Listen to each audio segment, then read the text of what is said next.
नमस्ते दोस्तों। आज हम आपकी जो राजनीति विज्ञान 10वीं में जो सामाजिक विज्ञान की एक पुस्तक है राजनीति विज्ञान, उसको पूरी को हम देख रहे हैं। तो उसमें आपका पहला चैप्टर है सत्ता की साझेदारी। इसमें से टोटल आपके 4 अंकों के प्रश्न आएंगे। तो एक वस्तुनिष्ठ आएगा, एक अतिलघुत्तरात्मक आएगा और एक लघुत्तरात्मक आएगा। तो सबसे पहले चलते हैं हम वस्तुनिष्ठ प्रश्नों की तरफ कि क्या क्या बन सकता है। तो पहला सवाल है सरकार के विभिन्न अंगों में सत्ता का बंटवारा करना, है ना। सरकार के जितने भी अंग हैं, अंगों में सत्ता का बंटवारा करना क्या कहलाता है? तो सत्ता का क्षैतिज वितरण कहलाता है ना। अंग है, जैसे ये सरकार है, सरकार के 3 अंग हैं, तीनों में सत्ता का बंटवारा बराबर कर दिया आपने, तो ये क्षैतिज विवरण है ना। लेकिन सरकार के स्तरों में बंटवारा होगा कि पहला स्तर, फिर दूसरा स्तर, फिर तीसरा स्तर, वो आपका ऊर्ध्वाधर वितरण कहलाएगा, ये याद रखिएगा। यूरोपीय संघ का मुख्यालय कहाँ है? तो यूरोपीय संघ जब बना था उसका मुख्यालय ब्रुसेल्स में स्थापित किया गया था ना। ब्रुसेल्स क्या है? बेल्जियम की राजधानी है। देखिए अगला प्रश्न, श्रीलंका को कब स्वतंत्रता प्राप्त हुई? श्रीलंका कब स्वतंत्र हुआ? तो भारत के जस्ट 1 वर्ष बाद, है ना, 1948 में, याद रखिएगा। श्रीलंका की आबादी में सबसे बड़ा हिस्सा किस प्रमुख सामाजिक समूह का था? श्रीलंका की जो आबादी थी उसमें सबसे ज़्यादा किस समूह के लोग रहते थे, है ना? तो वो सिंहली, वहाँ के जो मूल निवासी थे वो रहते थे। बेल्जियम में डच भाषी क्षेत्र कौन सा है ना?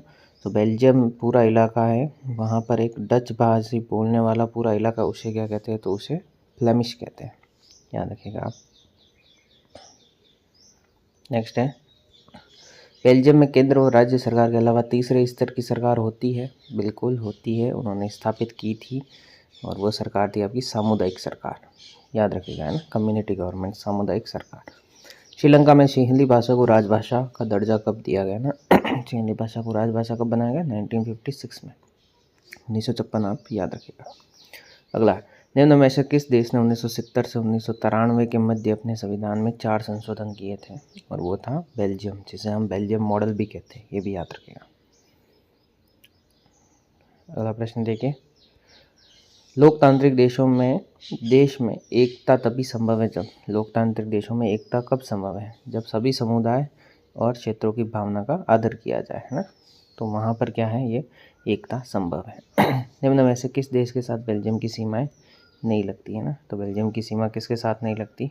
ब्रिटेन के साथ नहीं लगती, है ना। बाकी सब जगह बेल्जियम की सीमाएं लगती है।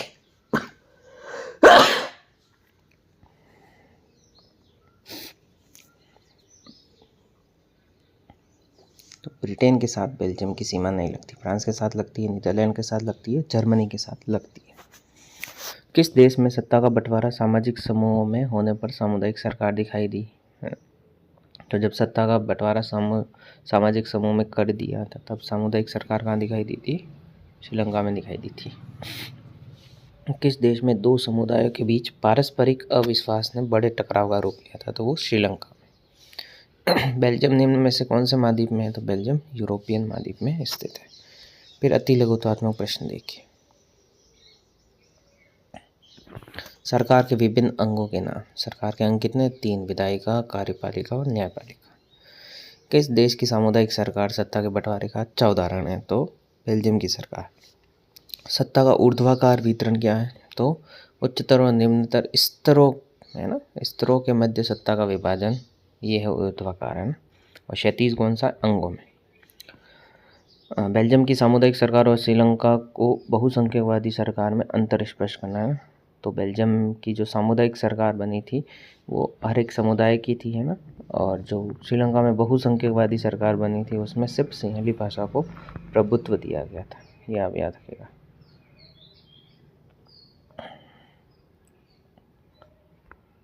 अगला है सत्ता का क्षैतिज वितरण किसे कहते हैं? तो सत्ता का क्षैतिज वितरण क्या होगा? सरकार के विभिन्न अंगों में, है ना, सरकार के 3 अंग, विधायिका, कार्यपालिका, न्यायपालिका, तीनों में सत्ता के बंटवारे को क्षैतिज वितरण कहते हैं। नियंत्रण और संतुलन की व्यवस्था क्या है ना? मोस्ट इम्पोर्टेंट प्रश्न है आपका, नियंत्रण और संतुलन की व्यवस्था, है ना। तो ऐसी व्यवस्था जिसमें सरकार का एक अंग दूसरे अंग को क्या करें? नियंत्रित करें, यानी कि सत्ता को संतुलित करें, उसे ही कहते हैं हम नियंत्रण और संतुलन की व्यवस्था। अगला देखिए, लोकतंत्र में सत्ता की साझेदारी क्यों आवश्यक है ना?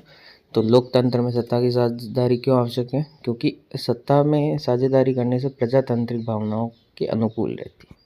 है ना। और जो संघर्ष होता है वो न के बराबर होता है, संघर्ष की संभावना क्या हो जाती है, कम हो जाती है। नेक्स्ट देखिए, बहुसंख्यकवाद कायम करने के लिए श्रीलंका सरकार द्वारा उठाया गया एक कदम, है ना। श्रीलंका ने सोचा था कि हमारा समुदाय ही आगे बढ़ेगा, सभी इम्पोर्टेंस हमारे समुदाय को दी जाएगी। इसके लिए उन्होंने एक कदम उठाया था और 1956 में उन्होंने सिंहली को एकमात्र राजभाषा घोषित कर दिया था। 1950 से 1960 के दशकों के बीच ब्रुसेल्स में दो समुदायों के बीच प्रखर समस्या थी, है ना। और वो समस्या थी भाषाई विविधता की। दोनों की भाषा क्या थी, अलग अलग थी। एक डच भाषी थे और एक फ्रेंच भाषी थे। बेल्जियम में कौन सी भाषा बोलने वाले लोग समृद्ध और ताकतवर थे ना, तो समृद्ध और ताकतवर लोग फ्रेंच भाषी लोग थे ना, ये भी याद रखेगा। बेल्जियम को समाज की जातीय बनावट की दृष्टि से कितने भागों में बांटा गया है ना, तो बेल्जियम जो पूरा था वो 4 क्षेत्रों में बटा हुआ था, है ना। पहला क्षेत्र उनकी राजधानी थी ब्रुसेल्स, दूसरा जहाँ फ्रेंच बोलते थे बेलानिया, तीसरा जहाँ डच बोली जाती थी फ्लेमिश, और चौथा जर्मन भाषी क्षेत्र था जहाँ पे जर्मन बोली जाती थी। नेक्स्ट देखिए, लघुतात्मक प्रश्न कैसे आएंगे देख लीजिए। लघुतात्मक प्रश्न है, लोकतंत्र में सत्ता की साझेदारी किन रूपों में की जाती है। तो सत्ता की साझेदारी किन किन रूपों में होती है, देखिए 4 रूप है सत्ता की साझेदारी के। इन 4 रूपों में सत्ता की साझेदारी की जाती है। पहला रूप देखिए, एक ही सरकार के विभिन्न अंगों में, है ना। एक ही सरकार है, उसके विभिन्न अंगों में करता है ना। जैसे हमारे यहाँ कार्यपालिका, विधायिका और न्यायपालिका में किया गया।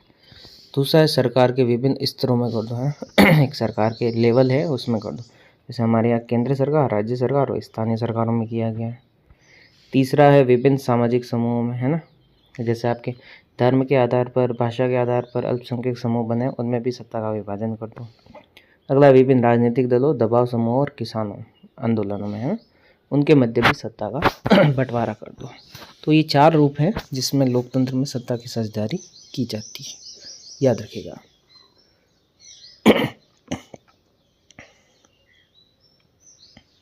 अगला प्रश्न है आपका कि लोकतंत्र में सत्ता की साझेदारी क्यों आवश्यक है, क्यों करते हैं सत्ता की साझेदारी।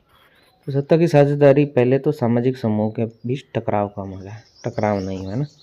सत्ता की साझेदारी ही लोकतंत्र की क्या है, आत्मा है ना। अगर सत्ता की साझेदारी होगी तभी समानता का पोषक होगा, है ना। सभी को बराबर इम्पोर्टेंस मिलेगी। व्यक्तिगत स्वतंत्रता की रक्षा भी तभी होगी। स्थानीय स्वशासन का विकास तभी होगा जब सत्ता का बंटवारा किया जाए और योग्य एवं कुशल शासन व्यवस्थाएं स्थापित होगी। इसलिए लोकतंत्र में सत्ता की साझेदारी करना जरूरी है। नेक्स्ट देखिए, सत्ता की साझेदारी का अर्थ क्या है, वास्तव में अर्थ क्या है, ये सत्ता की साझेदारी होती क्या है ना। तो सत्ता की साझेदारी सीधा सा सीधा है कि अलग अलग समूहों में सत्ता का बंटवारा कर देना। बहुत सारे समूह हैं, उन समूहों में क्या करो, आप सत्ता का बंटवारा कर दो। बंटवारा क्यों करो, क्योंकि व्यवस्थाएं है वो सही से चल सके ना, किसी देश की व्यवस्था सही से चल सके ना, क्योंकि यही लोकतंत्र का क्या है, बुनियादी सिद्धांत है ना। जनता ही क्या है, सारी राजनीतिक शक्ति का स्रोत होती है ना। तो जनता में ही बांटनी है वापस शक्तियाँ, तो उसमें कोई संकोच नहीं होना चाहिए, है ना।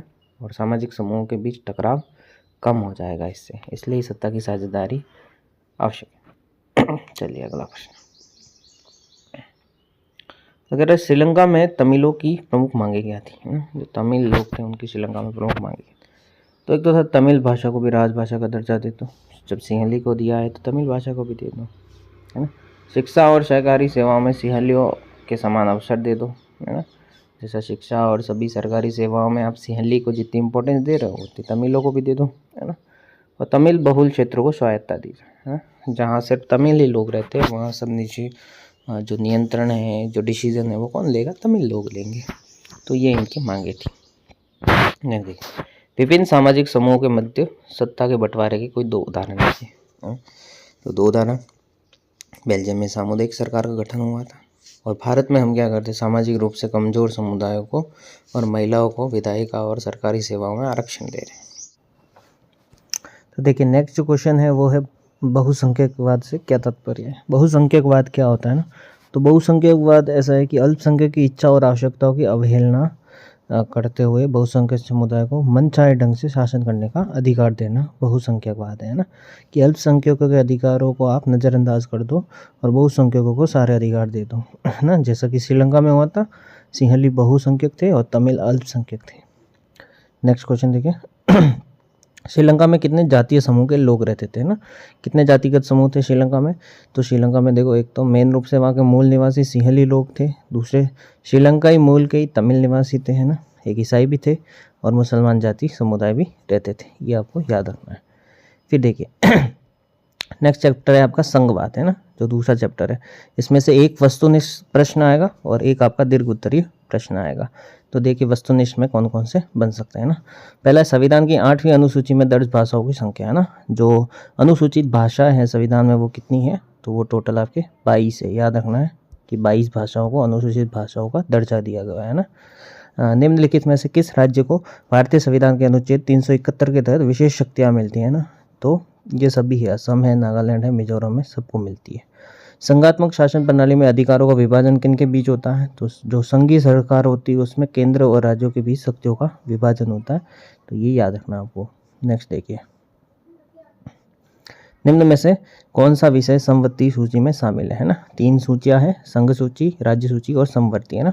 तो देखिए जो शिक्षा का विषय है वो समवर्ती में आपका केंद्र भी कानून बना सकता है और राज्य भी कानून बना सकता है। तो शिक्षा एक ऐसा विषय है जिसमें केंद्र राज्य दोनों क्या बनाते हैं, कानून बनाते हैं। नगर निगम का अध्यक्ष क्या कहलाता है, तो नगर निगम का अध्यक्ष मेयर कहलाता है, ठीक है। शासन की किस व्यवस्था में सरकार 2 या अधिक स्तरों वाली होती है, तो संघीय व्यवस्था में। संघ में आप देखो केंद्र में कर सकते हो, राज्य में कर सकते हो, फिर जो स्थानीय सरकार है उसमें भी स्तर वाली सरकार बना सकते हैं। तो निम्नलिखित में किस राज्य का गठन भाषा के आधार पर नहीं हुआ है ना, तो नागालैंड, उत्तराखंड और झारखंड, इनका भाषा के आधार पर नहीं हुआ है ना। भाषा के आधार पर आपका आंध्र प्रदेश है ना, ये इनका महाराष्ट्र है, गुजरात है, इनके आधार पर हुआ है। निम्नलिखित में से कौन सा संघीय राज्य नहीं है, तो मणिपुर राज्य है, राजस्थान राज्य, तेलंगाना राज्य है, लेकिन दिल्ली एक केंद्र शासित प्रदेश है, आपको याद रखना है। संविधान और विभिन्न स्तरों की सरकारों के अधिकारों की व्याख्या करने का अधिकार किसके पास होता है, तो सबके अधिकारों की व्याख्या करने का अधिकार न्यायालय के पास है ना, सुरक्षित है।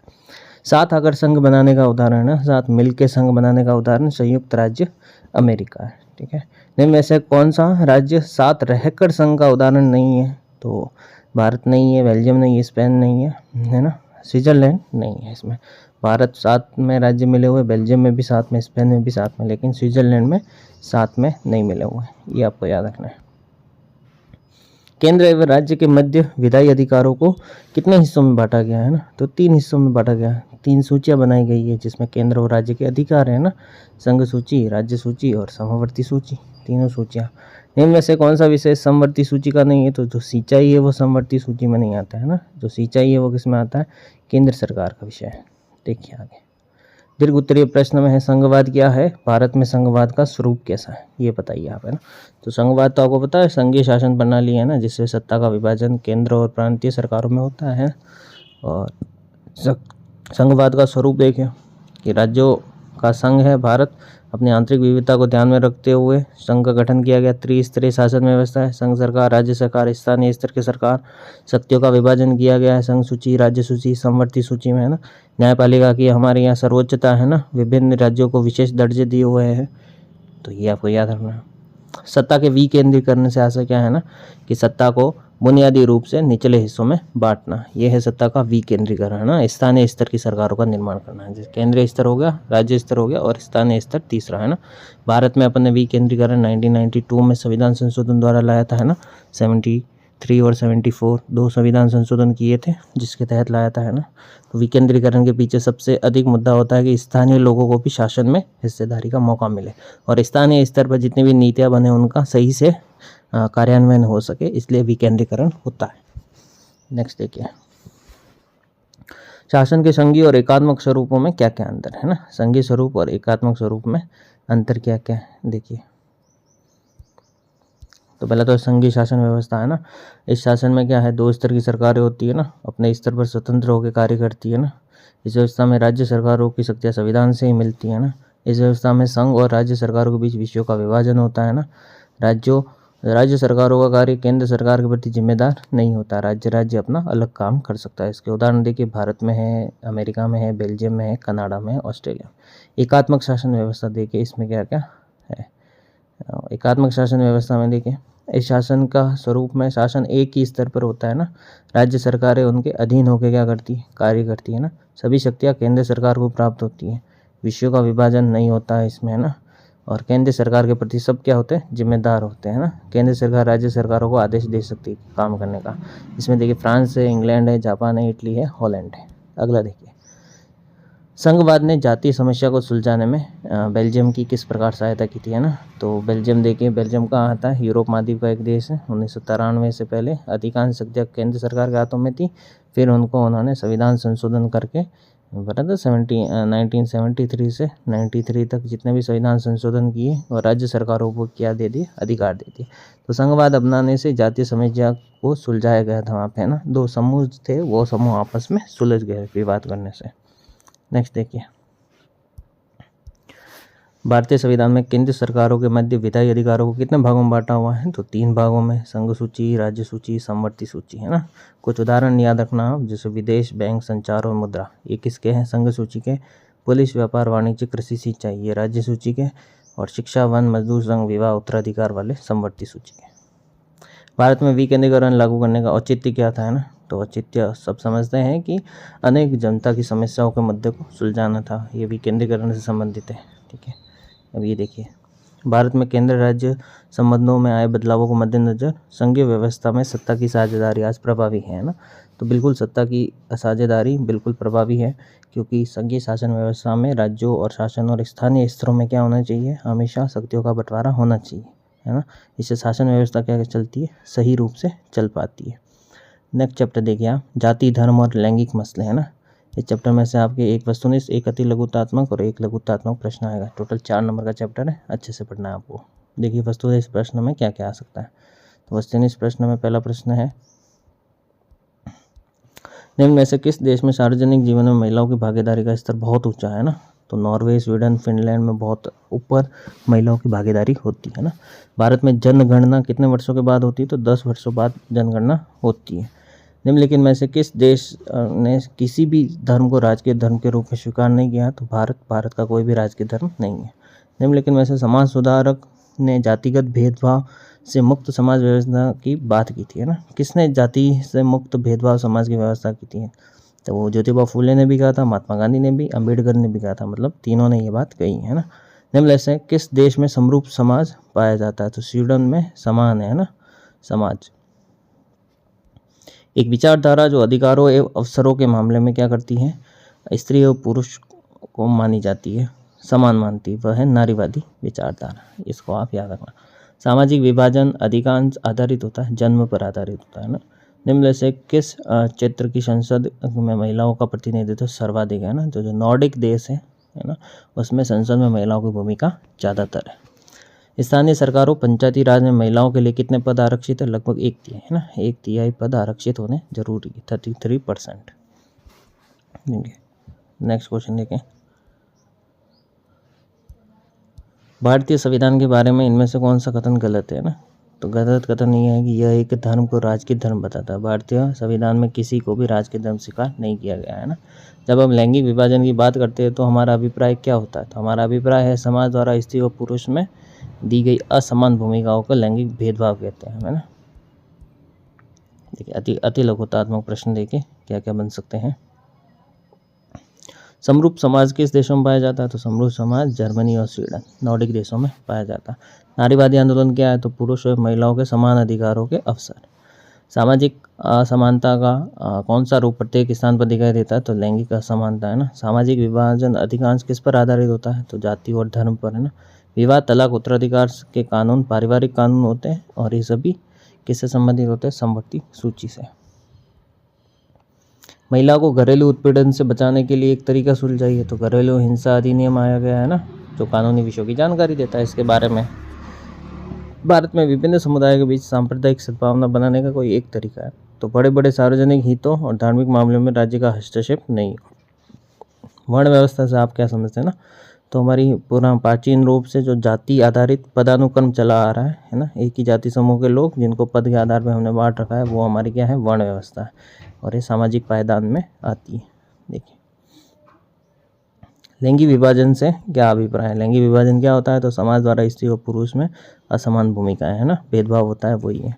धर्म को कभी भी राजनीति से अलग नहीं किया जा सकता, ये महात्मा गांधी ने कहा था। 2011 की जनगणना के अनुसार लिंगानुपात महिला और पुरुष साक्षरता कितनी है ना, तो भारत में लिंगानुपात तो है 943, पुरुष साक्षरता 82.14, महिला साक्षरता है 65.46%। याद रखिएगा आप। लिंगानुपात का क्या अर्थ है ना, तो किसी भी क्षेत्र में 1000 लड़कों पर लड़कियों की संख्या को क्या कहते हैं, लिंगानुपात कहते हैं। ठीक है, 1000 पुरुषों पर महिलाओं की संख्या कितनी है, वही है वहाँ का लिंगानुपात। तो भारत में कितनी है, 943 है। जातिवाद क्या है, जब राजनेता चुनावी लाभ के लिए जातिगत चेतना उगेरते हैं ना, जातिवादी मुद्दों को उठाने की प्रयास करते हैं, तो वो जातिवादी भावनाएं है ना। सांप्रदायिक राजनीति क्या है ना, जब राजनीति में एक धर्म की तुलना दूसरे धर्म से कर देते हैं ना, दो धर्मों की तुलना किसी एक धर्म को श्रेष्ठ बताया जाए तो वो सांप्रदायिकता कहलाती है। सर्वप्रथम नारीवादी आंदोलन की शुरुआत कौन से देश से हुई थी, तो सर्वप्रथम नारीवादी आंदोलन की शुरुआत अमेरिका से हुई थी, ये आपको। देखिए फिर लघुतरात्मक प्रश्न में क्या क्या बन सकते हैं। तो पहला है नारीवादी आंदोलन से क्या समझते हैं ना, जो नारियों के लिए किया गया हो है ना, नारियों के लिए शिक्षा, रोजगार, अवसरों की समानता, पारिवारिक जीवन की बराबरी, इन सब की बात करें वो नारीवादी आंदोलन है। भारत में लैंगिक विषमता और लैंगिक विभाजन का अर्थ स्पष्ट कीजिए है ना, तो समाज में महिलाओं और पुरुषों के मध्य कार्यों का विभाजन अलग अलग कर दिया जाए। कुछ कार्य केवल घरेलू कार्य महिलाओं द्वारा और कुछ विशेष प्रकार के कार्य पुरुष द्वारा किए जाए, ये क्या है, लैंगिक विभाजन है। लेकिन लिंग के आधार पर आपने उनके काम बांट दिए, जबकि ऐसा नहीं होना चाहिए। भारतीय संविधान में धर्मनिरपेक्षता के 3 लक्षण क्या है, तो भारत के संविधान में किसी भी धर्म को विशेष धर्म का दर्जा नहीं है, मौलिक अधिकारों में धार्मिक स्वतंत्रता है ना, और भारतीय संविधान धर्म पर आधारित भेदभाव का विरोध करता है। धर्मनिरपेक्ष राज्य से आप क्या समझते हैं ना, कि ऐसा राज्य जिसका कोई भी अपना खुद का धर्म नहीं होगा ना, उसके लिए सभी धर्म क्या है, बराबर है ना, तो उसे हम धर्मनिरपेक्ष शासन कहते हैं। भारतीय राजनीति में जातिवाद की समस्या का उल्लेख कीजिए, तो राजनीति में जातिवाद की समस्या है ना, उम्मीदवारों का चुनाव जातियों की संख्या के आधार पर करते हैं ना, सरकार के गठन में जातियों को प्रतिनिधित्व देते हैं ना, जातीय भावनाओं को भड़काकर वोट लिया जाता है और जातिगत गोलबंदी होती है। भारत में महिलाओं को राजनीति में प्रतिनिधित्व देने की स्थिति पर अपने विचार प्रकट करने हैं ना, तो बिल्कुल भारत में महिलाओं को देनी चाहिए। 2019 में पहली बार 14.36% महिलाएं कहाँ गई है, संसद में गई है। विधानसभाओं में इनका प्रतिनिधित्व 5% से भी क्या है, कम है, तो इसको हमें लगभग 50% से ऊपर करना चाहिए। महिलाओं को भी राजनीति में भागीदारी करने का मौका देना चाहिए। देखिए अगला अध्याय है आपका राजनीतिक दल, और इसमें से कुल 5 नंबर के प्रश्न आएंगे, एक वस्तुनिष्ठ आएगा और एक निबंधात्मक प्रश्न आएगा, 4 नंबर का आपको याद रखना है। ठीक है, देखिए वस्तुनिष्ठ प्रश्न में 1980 में पुराने भारतीय जनसंघ को पुनर्जीवित करके किस दल का निर्माण किया गया ना, तो पुराना भारतीय संघ हटा के उसकी जगह भारतीय जनता पार्टी का निर्माण किया गया, जिसे आप वर्तमान में बीजेपी कहते हैं, भारतीय जनता पार्टी। तो कब बनी है, 1980 में बीजेपी बनी। ठीक है, निम्न में से कौन सी पार्टी राष्ट्रीय पार्टी है ना, तो राष्ट्रीय पार्टी राष्ट्रीय जनता पार्टी, समाजवादी पार्टी, समता पार्टी या भारतीय जनता पार्टी। तो भारतीय जनता पार्टी है वो राष्ट्रवादी पार्टी या राष्ट्रीय पार्टी है ना। इसको देखिए अगला प्रश्न, विश्व के सबसे पुराने राजनीतिक दलों में से एक कौन सा है ना, तो विश्व के पुराने राजनीतिक दलों में से एक भारतीय राष्ट्रीय कांग्रेस है, जिसे INC कहते हैं, इंडियन नेशनल कांग्रेस। तो ये सबसे पुराना राजनीतिक दल है विश्व में। एक लोकतांत्रिक व्यवस्था में सबसे अलग दिखाई देने वाली संस्था कौन सी है, तो जो हित समूह होते हैं वो सबसे अलग होते हैं, सबका हित सोचते हैं ना। निम्नलिखित में से राजनीतिक दल का कार्य है, राजनीतिक दल का कार्य क्या है, तो राजनीतिक दल क्या करते हैं, अलग अलग नीतियों और कार्यक्रम को मतदाताओं के समक्ष रखते हैं ना, और ये दल सरकार बनाते हैं, सरकार चलाते हैं, दल चुनाव लड़ते हैं, तो सभी प्रकार के काम ये करते हैं। ठीक है, नेक्स्ट प्रश्न देखिए आप, इनमें से कौन बहुजन समाजवादी पार्टी का संस्थापक है ना, तो बहुजन समाजवादी पार्टी का संस्थापक आपका काशीराम जी है ना, तो काशीराम को याद रखना है। इनमें से कौन तृणमूल कांग्रेस के संस्थापक है, तो तृणमूल कांग्रेस की स्थापना ममता बनर्जी ने की है, ये बंगाल की पार्टी है ना। इंडियन नेशनल कांग्रेस की स्थापना किस वर्ष हुई, तो इंडियन नेशनल कांग्रेस की स्थापना 1885 में हुई थी और A.O. ह्यूम ने की थी, आपको याद रखना है। देखिए अगले प्रश्न, निम्न में से जनमत निर्माण में महत्वपूर्ण भूमिका कौन निभाता है? तो जनमत के निर्माण में राजनीतिक दल अपनी महत्वपूर्ण भूमिका निभाता है ना। भारत में दलीय व्यवस्था कैसी है? तो भारत में बहुदलीय व्यवस्था, भारत में बहुत सारे दल है ना। भारतीय जनता पार्टी का मुख्य प्रेरक सिद्धांत क्या है? तो भारतीय जनता पार्टी का मुख्य प्रेरक सिद्धांत क्या है? सांस्कृतिक राष्ट्रवाद है, आपको याद रखना है। देखिए अगला सवाल है, भारत में communist party of India CPI का गठन कब हुआ? 1925 में हुआ था, है ना। राजनीतिक दलों में सुधार के लिए संविधान संशोधन किया जाता है, तो दल बदल को रोकने के लिए, कि कोई भी दलों में बदलाव नहीं करे, एक दल को छोड़ के दूसरे दल में नहीं आए, उसके लिए। नेक्स्ट निबंधात्मक प्रश्न देखिए आप। पहला, हमारे देश के प्रांतीय दलों ने किस प्रकार संघवाद और लोकतंत्र को मजबूत करने में योगदान दिया है ना। तो प्रांतीय दलों ने बिल्कुल योगदान दिया है कि संघवाद को हम मजबूत करें, है ना। तो किस प्रकार से? ये हमारे देश में पिछले 3 दशकों से प्रांतीय दलों की संख्या और ताकत में क्या हुई? वृद्धि हुई है ना। प्रांतीय दल मजबूत होने चाहिए, इसके राजनीतिक दल से गठबंधन बाध्य होने चाहिए। सन 1996 के पश्चात लगभग प्रत्येक प्रांतीय दल को राष्ट्रीय स्तर पर बनने वाली गठबंधन सरकार में शामिल होने का अवसर मिला है, इसलिए प्रांतीय दल क्या है? संघवाद में अपनी महत्वपूर्ण भूमिका निभाते हैं। अगला देखिए, भारत में राजनीतिक दलों को राष्ट्रीय स्तर पर एवं क्षेत्रीय दल की मान्यता के क्या मापदंड है? तो मापदंड क्या है? कोई भी राष्ट्रीय दल कब बनता है?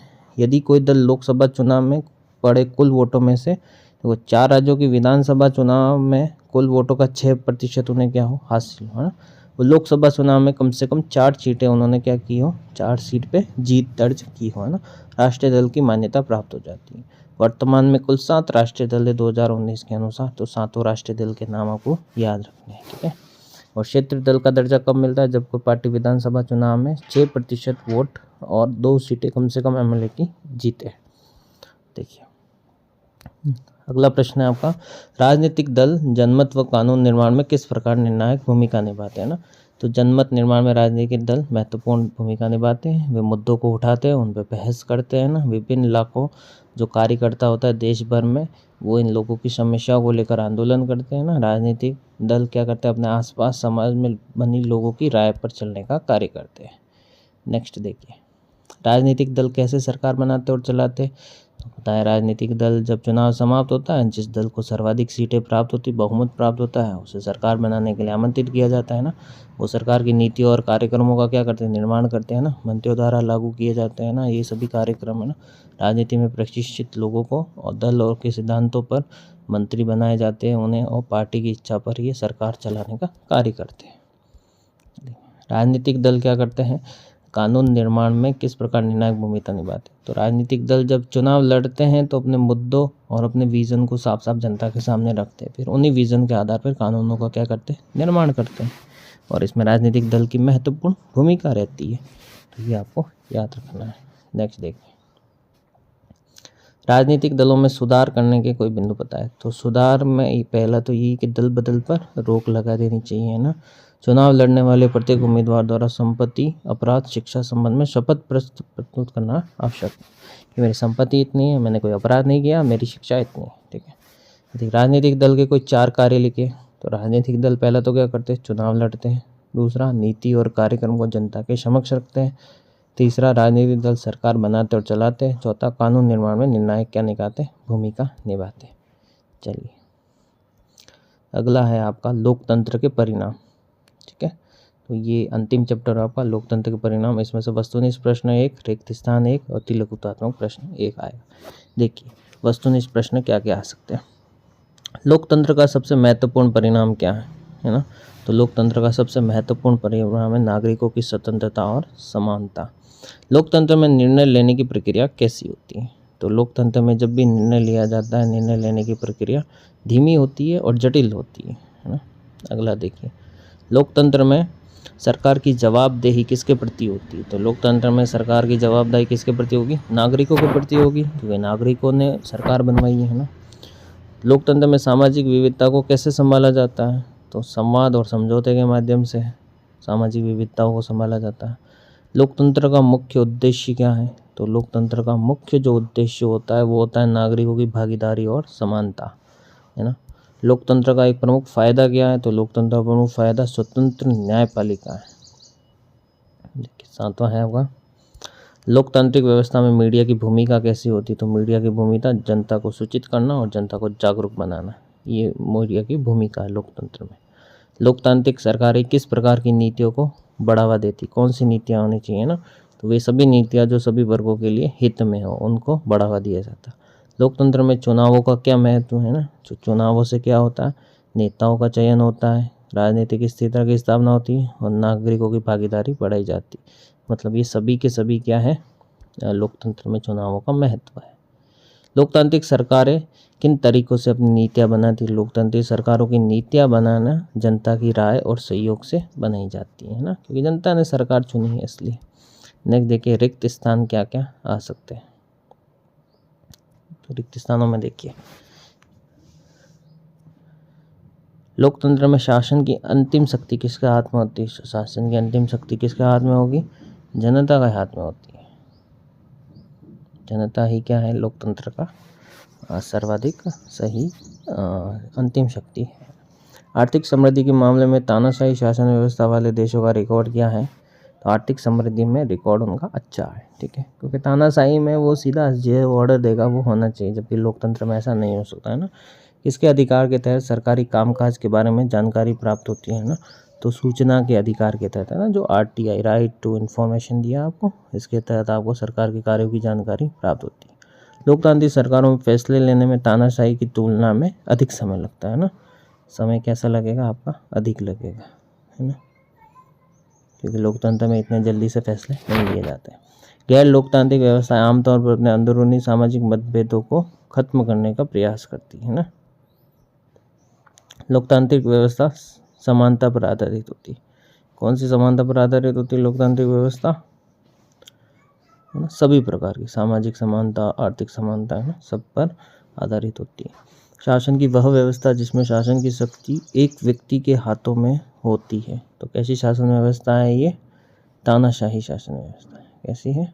तानाशाही, कि एक ही व्यक्ति के हाथ में है ना। तो व्यक्ति की और के मामलों में लोकतांत्रिक व्यवस्था किसी भी अन्य शासन प्रणाली से काफ़ी आगे है ना। तो एक तो व्यक्ति की गरिमा और व्यक्ति के अधिकारों के मामले में लोकतांत्रिक शासन व्यवस्था क्या है? सर्वाधिक आगे है। भारत के कितने प्रतिशत लोग मानते हैं कि सरकार की चाल ढाल पर उनके वोट का असर पड़ता है ना? तो बहुत सारे लोग मानते हैं, है ना। और वास्तविक जीवन में लोकतांत्रिक व्यवस्थाएं असमानता को कम करने में ज़्यादा सफल नहीं हो सकती है ना। वास्तविक जीवन में जो सामाजिक असमानता है, जो आर्थिक असमानता है, उनको कम करने में सफल नहीं हो सकती, ठीक है। अगला देखिए, सैद्धांतिक रूप में तो लोकतंत्र को अच्छा माना जाता है ना, पर कौन से रूप में? व्यवहार में। जब व्यावहारिक रूप आ जाता है, व्यवहार आ जाता है, तो वहाँ लोकतंत्र अच्छा नहीं है ना। में इस बात की पक्की व्यवस्था होती है कि कुछ फैसले कायदे कानून के अनुसार होंगे, है ना। तो लोकतंत्र में इस बात की पक्की व्यवस्था होती है। तो यहाँ आ जाएगा आपका लोकतंत्र।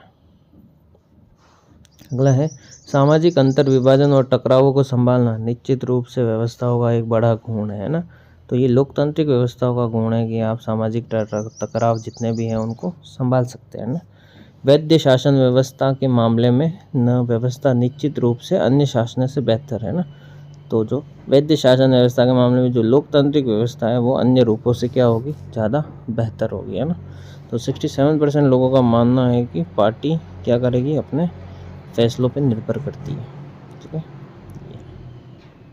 अगला देखिए, अति लघुतात्मक प्रश्न में कौन कौन से आ सकते हैं?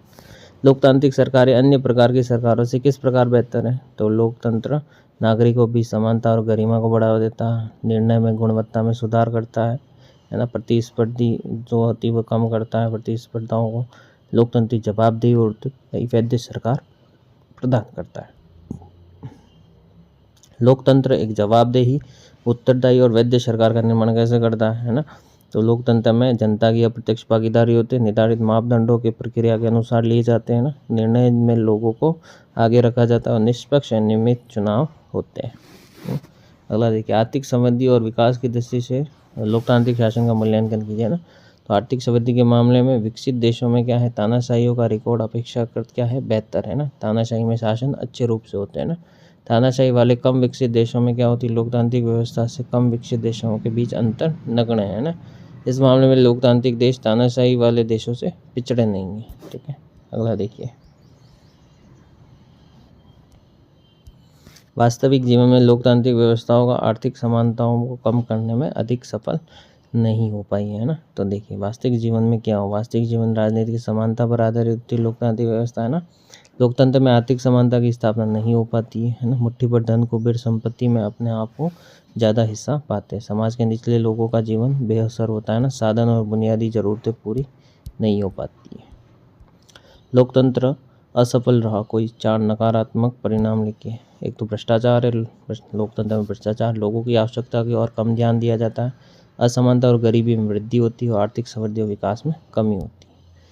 देखिए अगला क्या है।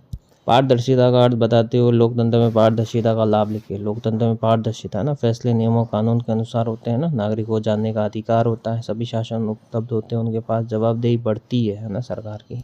तो पारदर्शी शासन व्यवस्था है ना। पूरे विश्व में लोकतंत्र के विकास के विभिन्न तरीकों का वर्णन की। तो पूरे विश्व में क्या है, दुनिया के 100 से अधिक देशों में क्या है, लोकतांत्रिक व्यवस्था है, लेकिन औपचारिक संविधान नहीं। चुनाव होते नहीं, राजनीतिक दल है वहाँ पर है ना। और विभिन्न देशों के आंदोलन परिणाम स्वरूप लोकतांत्रिक व्यवस्थाओं को अपनाया गया। आंदोलन करके कुछ देशों की विशेष हमेशा के कारण आंदोलन हुए हैं। कुछ देशों ने सत्ता में जनता का प्रतिनिधित्व लिया।